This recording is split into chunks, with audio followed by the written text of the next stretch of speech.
CH7 Nightly News. Tonight, Crows mania shifts across the border as the big clash looms. So let's join Graham Goodings right away at the Crows Hotel. And Graham, what's the build-up like? Well, Jane, it's amazing. The Carlton Crest here in Melbourne is the Melbourne home of the Adelaide Crows, and the energy and excitement is to be seen to be believed. The team came through after a late training session a short while ago, and the place just lit up, and the players look very good indeed.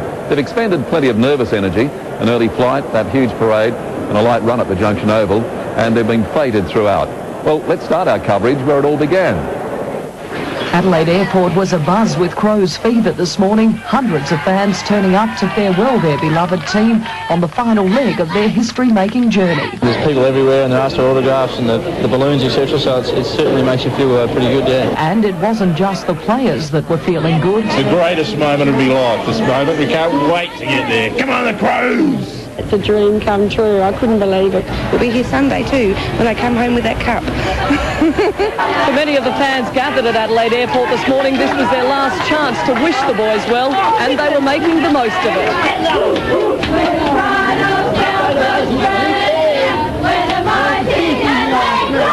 But while the players were lapping up the attention, their focus was still well and truly on tomorrow's game. We're looking forward to getting on the plane at the moment and getting over there, so just it's good to have the send-off though. The fans are promising strong support across the border as well, with the mass exodus already underway. Plane and bus seats are booked out, and a steady stream of vehicles has taken to the southeastern freeway, flying the flag for the Crows.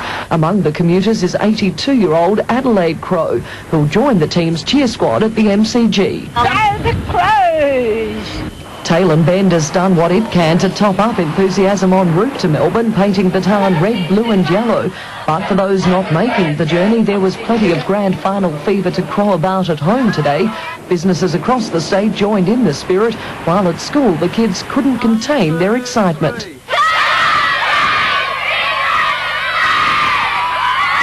Amongst the All Crows colours, the only Saints Guernsey to be found today was draped across a coffin. The offending article headed a huge funeral procession down Rundle Mall. The Crows are going to do this to them tomorrow, so we thought we'd get an early start to put them to rest. Nicole Hart, 7 Nightly News. Well, over here, Melburnians just love a street pageant. Thousands of Saints fans, along with a massive Crow army, turned out for the traditional grand final parade to cheer on their heroes. Among them, a very brave but heavily bandaged Tony Modra.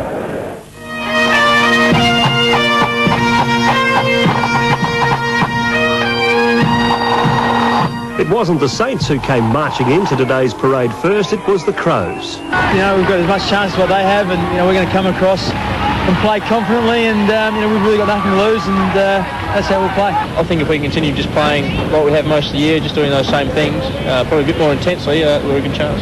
Which one are you going to play full for tomorrow? You going to play full back? No. Don't know. We've got training tonight. We'll have a dinner and have a meeting afterwards and work that out there. Can you do it for Adelaide? South Australia?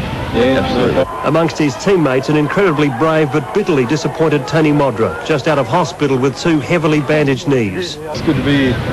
Wouldn't miss it for anything. Up ahead, the Sainters soaked up the atmosphere, sharing their thoughts about tomorrow's showdown. Just can't wait till tomorrow now. I'm really looking forward to it. Brownlow medalist Robert Harvey's fiancée was amongst the massive crowd. He's not very nervous at all. I think he's taking it all on his stride.